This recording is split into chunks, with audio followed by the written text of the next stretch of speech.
We're going to have a look at our shoelace and our half shoelace pose now.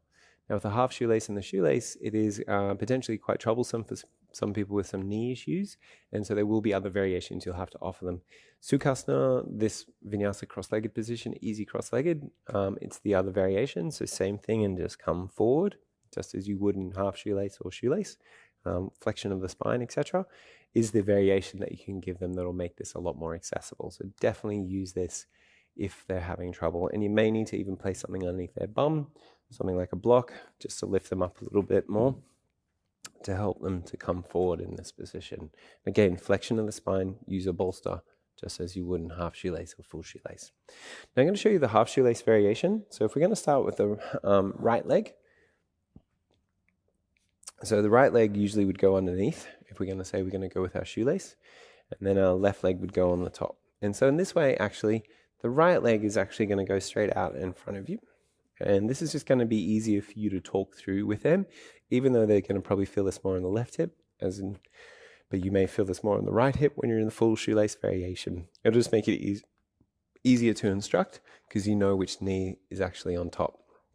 Right leg out in front of you, relax the foot. Don't flex the feet. Again, engaging the muscles, it's going to compress the connective tissue, going to take the tension out of the connective tissue.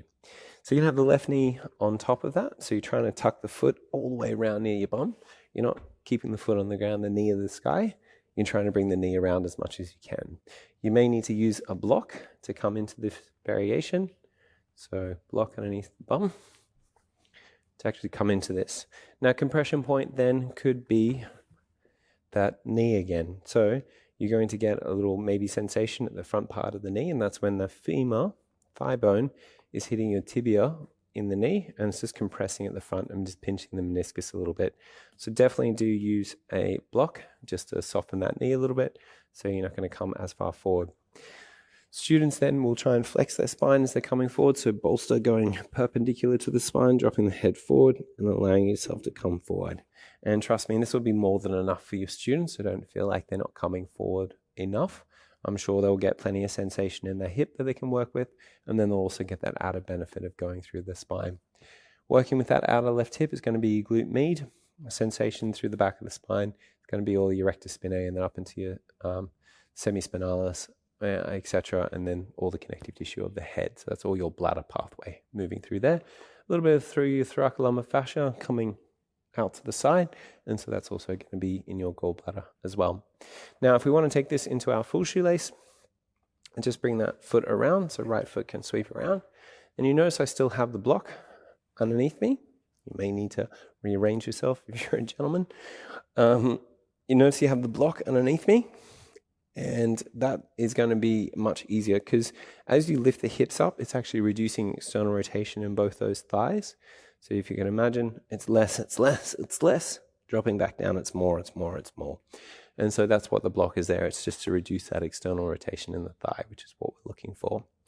Now, coming forward in this position, because you've got a block underneath the bum, you're going to feel like you're almost like toppling forward, cascading forward. So then you probably use the bolster in a slightly different way. It might be more something like this. So you're still going to use it to come forward and curl your spine. You're going to use it more to support yourself so you don't have the feeling of falling forward in this position as much. Now doing it without the block, sitting down onto the ground, again heels tucked in close to your hips, knees ideally on top of each other, but don't worry about that. That's more of a vinyasa demand rather than an actual necessity within our practice. And this is, you might start to feel it in your left hip, you might also feel it in this right hip as well, depending on your body.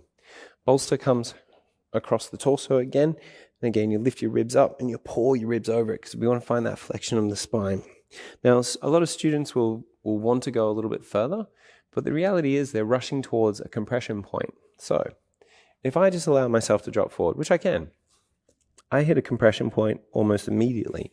And the compression point is my ribs into my thigh, and I can't go any further. That's it.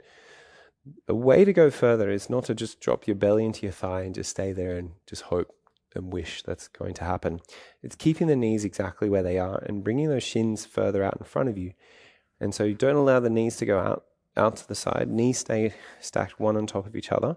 And as those feet come further out and you find the straight line of those shins, you're increasing that external rotation as you come forward. So this makes it much, much stronger then.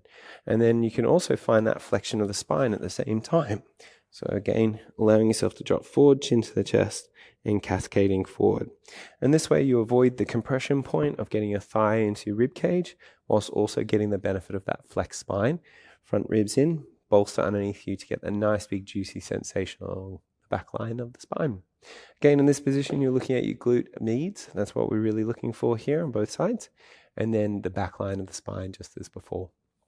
So mainly gallbladder with a secondary aspect of getting into the bladder pathway. And that's going to be your shoelace or half shoelace variations.